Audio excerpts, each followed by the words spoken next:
The Caribbean sun beat mercilessly on the Crimson Serpent's weathered deck as Elias scrubbed for the 1,000th time that morning. Sweat stung his eyes. Around him, the most feared pirate crew in these waters moved as if he were just another shadow. 7 years since raiders took him from Jamaica at age 12. 7 years of labor, scars, and invisibility. Now 19, Elias had grown lean and hardened, his hands calloused beyond measure. "Move faster, rat," barked Grimshaw, the first mate, as he strode past. His boots, still sticky with rum from the night before, left prints that Elias would have to scrub away. "Captain wants this deck gleaming before we make port at Tortuga."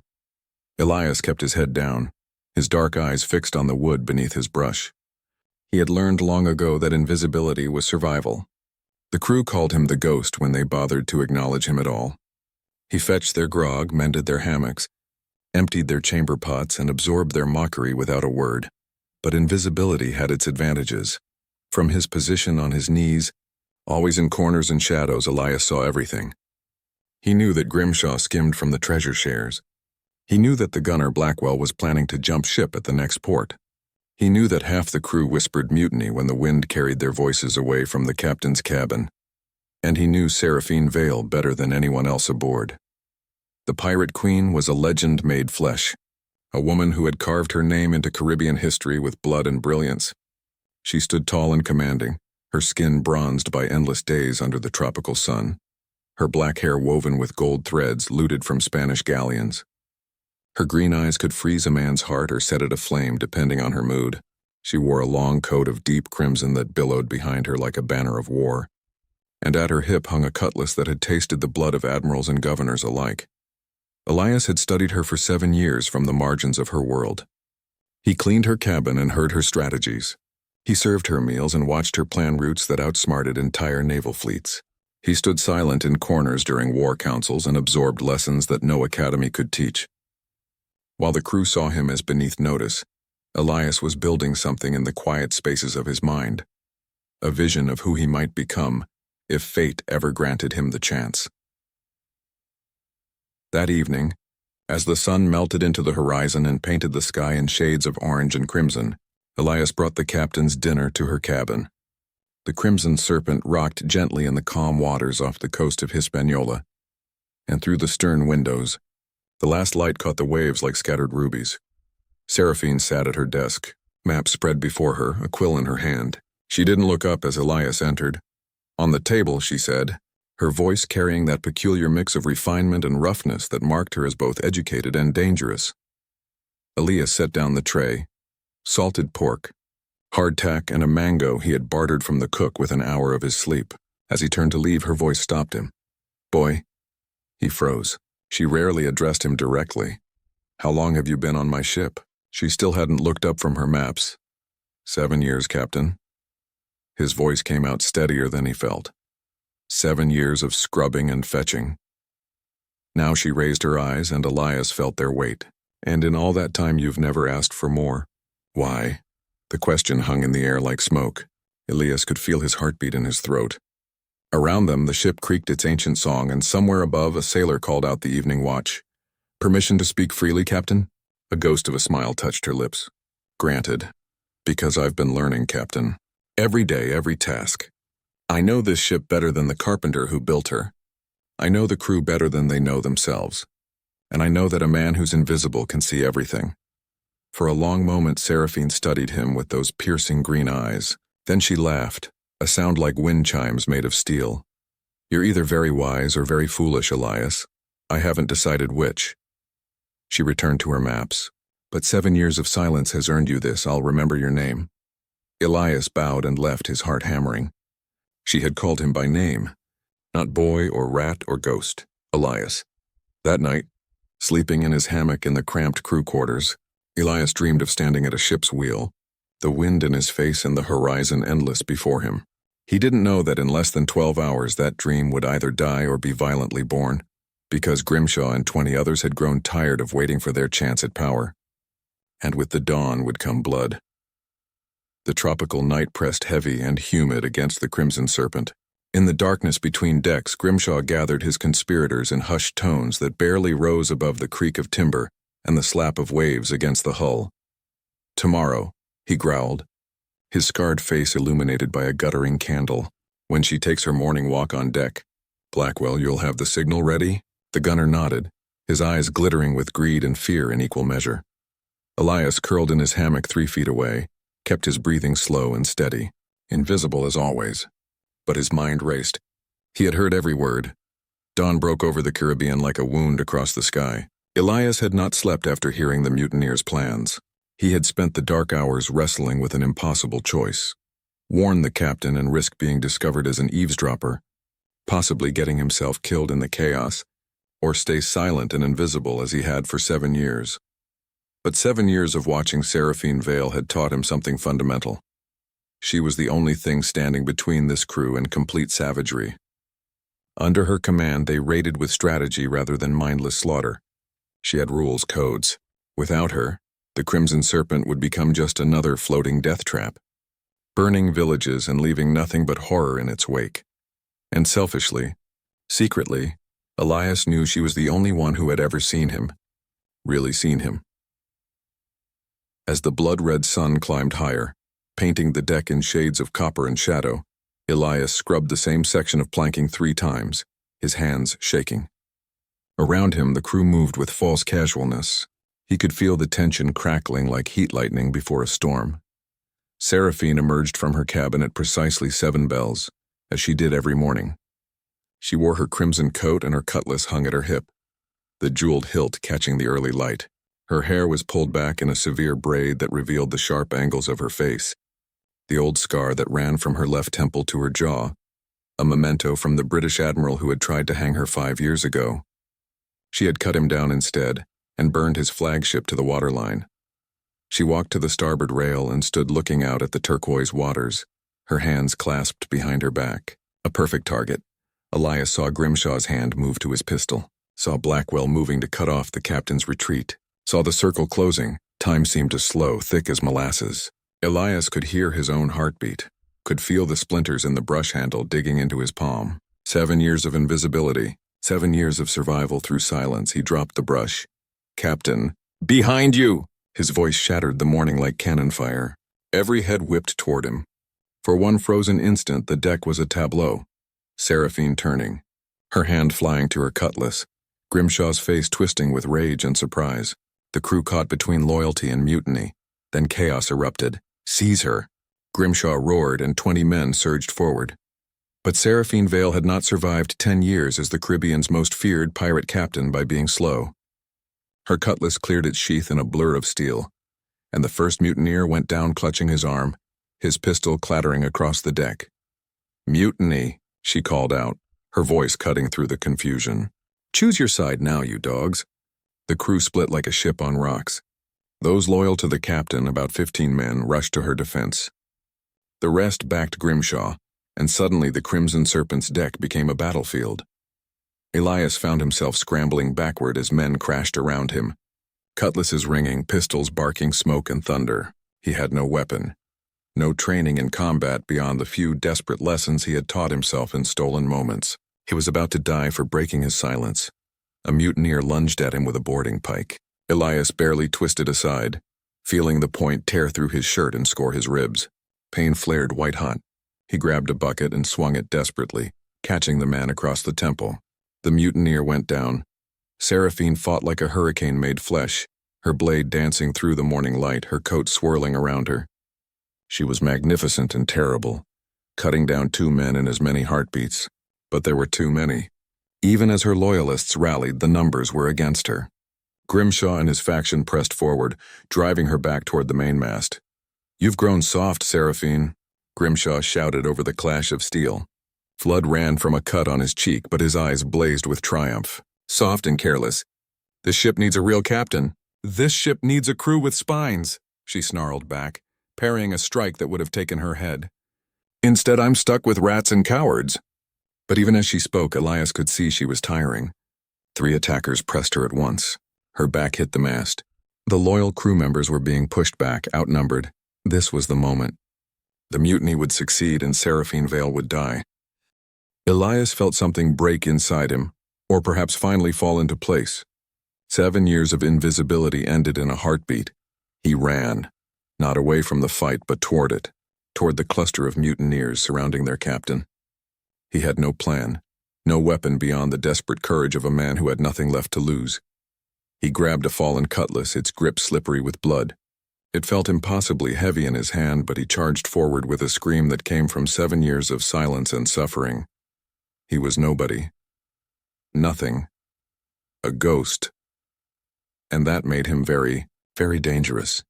The first mutineer never saw him coming. Elias swung the cutlass in a wild arc that had no finesse but plenty of fury behind it. The blade connected with the man's sword arm, and the mutineer howled, stumbling back. "The rat's got teeth," someone shouted.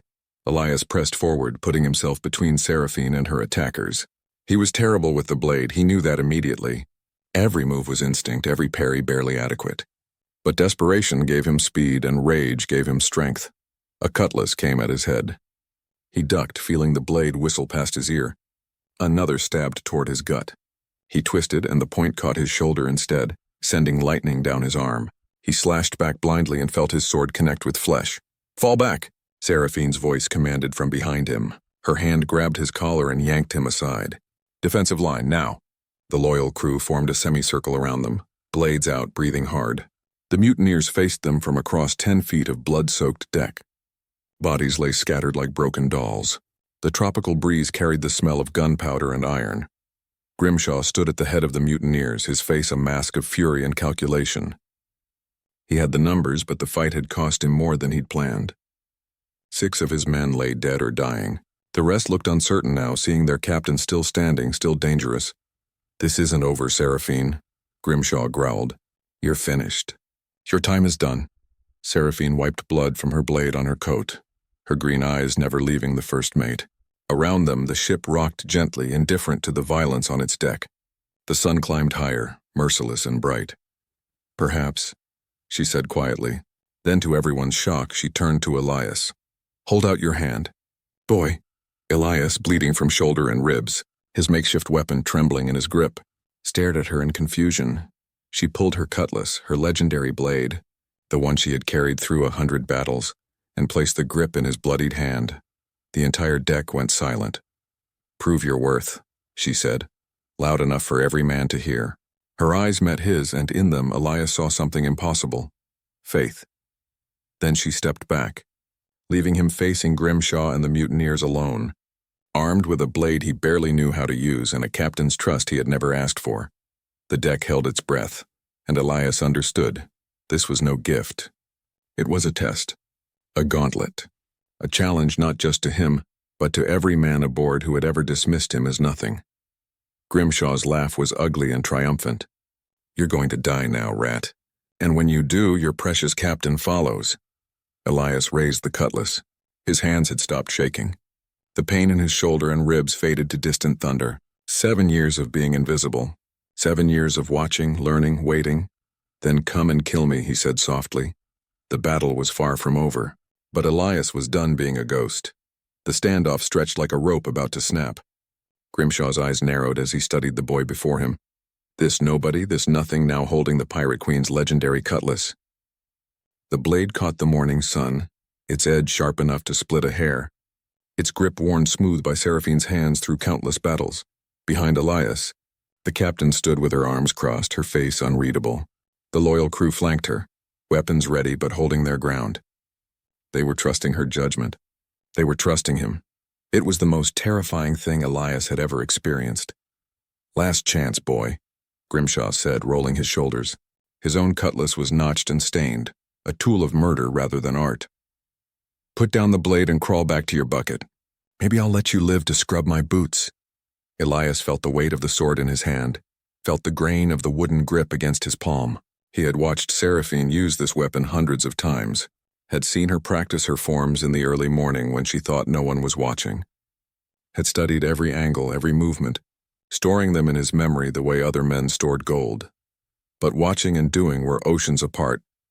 "I'm done crawling," Elias said. Grimshaw moved like thunder, fast and brutal.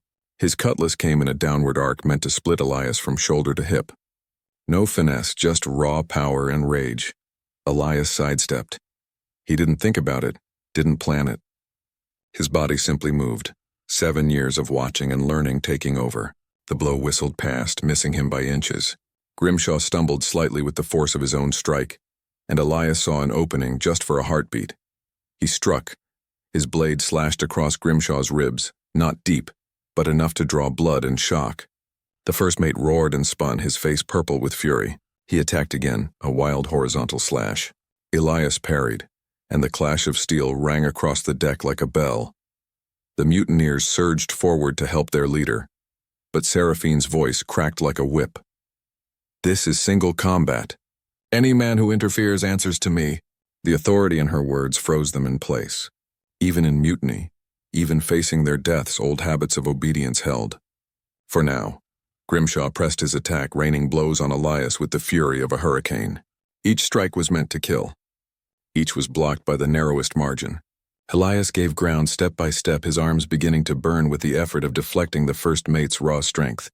"You think you can beat me?" Grimshaw snarled between strikes. 7 years of scrubbing decks and now you're a swordsman? You're nothing. You'll always be nothing. The words hit harder than the blade. They echoed every doubt, every moment of humiliation, every time Elias had swallowed his pride and his anger to survive another day. His defense faltered. Grimshaw's cutlass crashed against his in a blow that sent shockwaves up his arms and nearly tore the weapon from his grip. "That's right," Grimshaw grinned, sensing victory. "You're just a scared little rat playing with a real pirate's weapon." He lunged forward for the killing blow, and Elias remembered. He remembered Seraphine in her cabin. Months ago, when he had brought her dinner during a storm, she had been practicing her forms, talking to herself as she moved. "A smaller fighter," she had said, her blade flowing through the air, "must use speed and precision. Don't meet strength with strength, deflect, redirect, make your enemy's power work against him." She hadn't been talking to him. She never talked to him, really. But he had been listening. As Grimshaw's blade came down, Elias didn't try to block it. He angled his cutlass just slightly, letting the first mate's sword slide along his own, redirecting the force past his shoulder. Grimshaw's momentum carried him forward. Off balance, Elias struck. Not a killing blow. He didn't have the heart for that. Not yet, but he drove his shoulder into Grimshaw's chest and followed with an elbow to the jaw.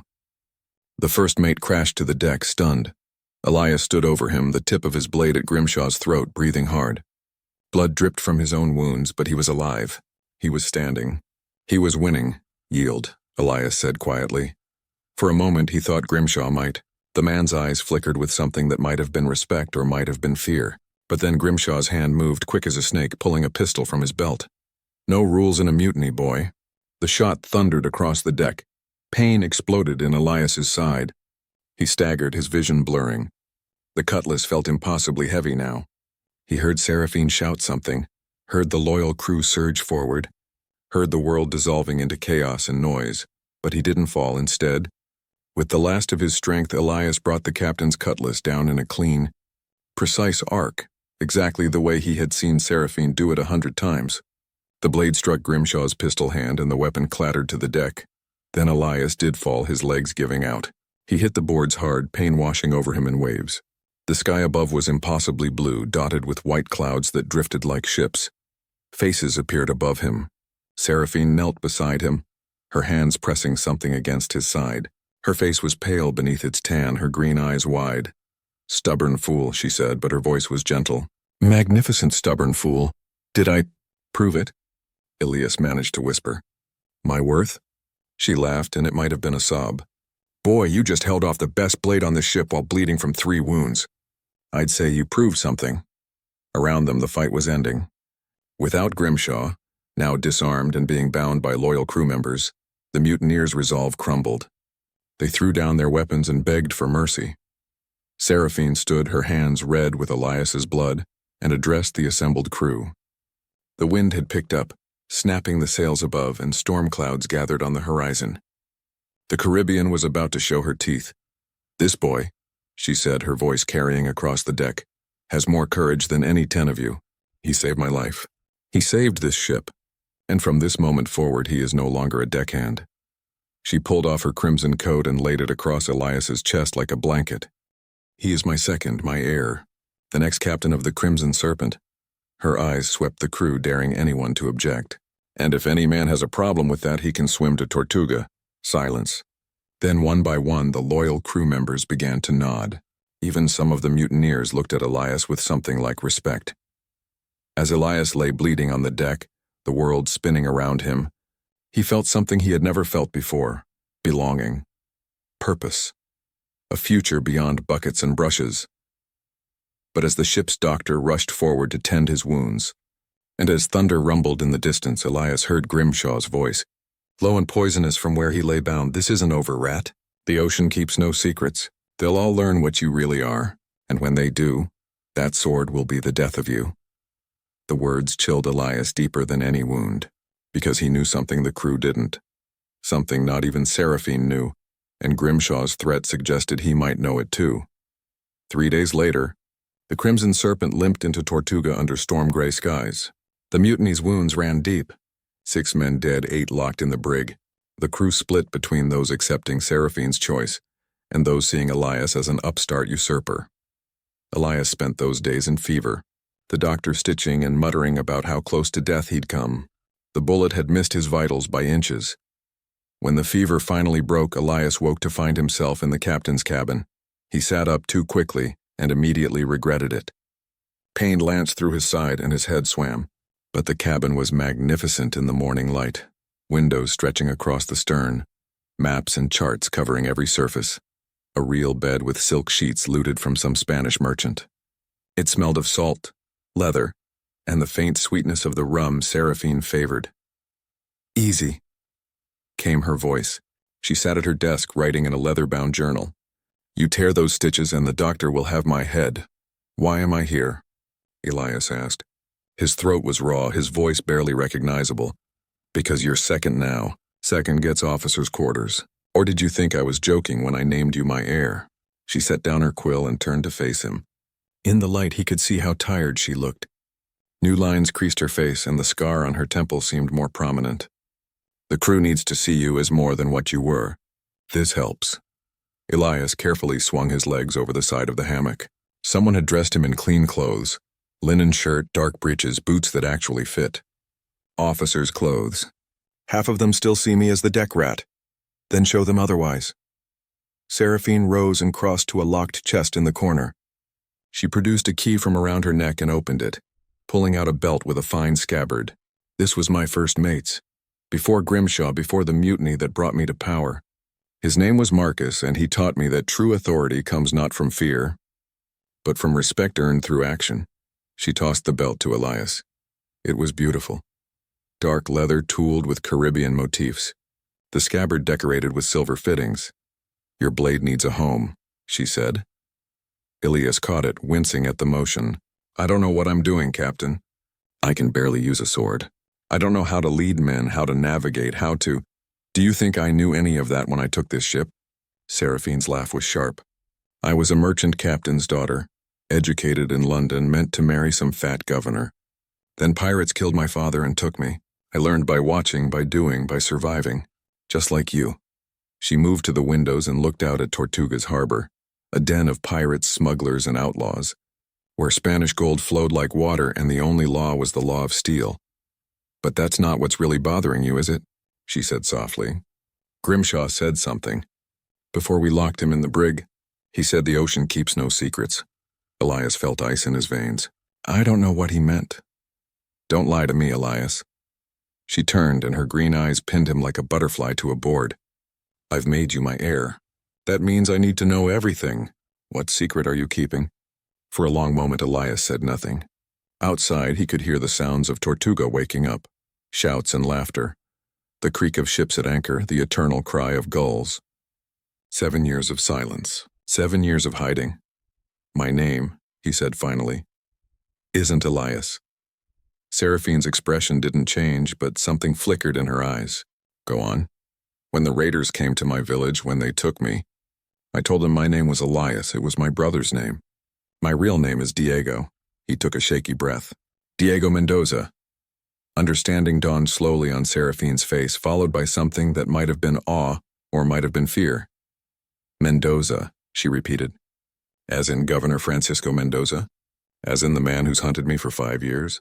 The man who's put a price of 10,000 pieces of 8 on my head?" Elias Diego nodded. "He's my father." The silence that followed was heavier than any storm. Seraphine turned away, her hands gripping the window frame. For a full minute she didn't speak, and Elias could see her mind working, calculating, weighing. "He thinks you're dead," she said finally. "Everyone thinks I'm dead. My brother, my mother, the entire colony. The raiders who took me never knew who I was. I was just another captured boy, and I made sure to stay that way." Diego's voice broke. "Because I didn't want to go back. To your father. To that life. To being a pawn in his political games. To watching him hang men for stealing bread while Spanish nobles stole entire islands." Diego stood, pain and all, needing her to understand. "I know what you think of men like him, Captain. I've heard you rage about corrupt governors and hypocrite nobility. And you're right. He's all of that. But he's also the reason you know how to read," Seraphine finished. "The reason you speak like an educated man when you forget to hide it. The reason you understand navigation and strategy just from watching." She turned back to face him, and her expression was complex. Anger, respect, suspicion, and something else he couldn't name. "Does Grimshaw know? I don't know how he could. But he said something that made me think." Diego trailed off. "He has contacts in every port. If he's been asking questions, digging into my past, then he has leverage." Seraphine crossed her arms. "Against you. Against me. 10,000 pieces of 8 for my head and the governor's son as my chosen heir. That's not just a scandal, Diego. That's a noose around both our necks." "I know." Diego buckled the sword belt around his waist despite the pain. It felt right there, solid and real. "And I know what this means. I'll leave at Tortuga, disappear. You can tell the crew I died of my wounds. It's better than—" "Shut up." Diego stopped mid-sentence. Seraphine moved to stand directly in front of him. And even weakened by his wounds, even terrified of her reaction, Diego couldn't help but be struck by her presence. This woman who had defied empires, who had built a legend from nothing, who had chosen him despite everything. 7 years, she said quietly. 7 years you could have used your name, your connections, your father's power to escape. To go home. Instead you stayed here, invisible, learning, becoming who you needed to be. She reached out and adjusted his sword belt, her hands quick and efficient. That's not the action of a traitor or a spy. That's the action of a man who chose his own path. But if the crew finds out, they'll find out, Seraphine interrupted. Secrets like this always come out. But by the time they do, you'll have proven yourself 100 times over. You'll have earned their loyalty through action, not through hiding. She stepped back and examined him critically. Besides, there's a beautiful irony in it. The governor of Jamaica's son is captain of the ship his father most wants to burn. That's the kind of legend the Caribbean sings about. Despite everything, Diego felt a smile tug at his lips. You're insane. I'm a pirate queen. It comes with the title. Seraphine walked to the door, then paused. But understand this, Diego Mendoza. I'm trusting you with my life, my ship, my legacy. If you betray that trust, I won't. If you betray that trust, she continued, I'll kill you myself. And I'll make sure your father knows exactly what his son became before I do it. She left him alone in the cabin then, and Diego stood listening to her footsteps fade above deck. Through the windows, Tortuga sprawled in all its rough glory. Ships of every nation crowded the harbor. On the shore, taverns promised rum and revelation. This was a place where men came to forget their pasts and forge new futures. Diego strapped on the captain's cutlass, his cutlass now, and looked at himself in the polished brass mirror on the wall. The face looking back was neither the terrified 12-year-old who'd been taken from Jamaica, nor the invisible deckhand who'd scrubbed these planks for 7 years. It was someone new, someone being born in blood and choice. A knock on the door interrupted his thoughts. Come, he called, his voice stronger now. The door opened to reveal Marcus, the ship's quartermaster, a grizzled Scotsman who'd served under Seraphine for 15 years. He carried a wooden box under one arm.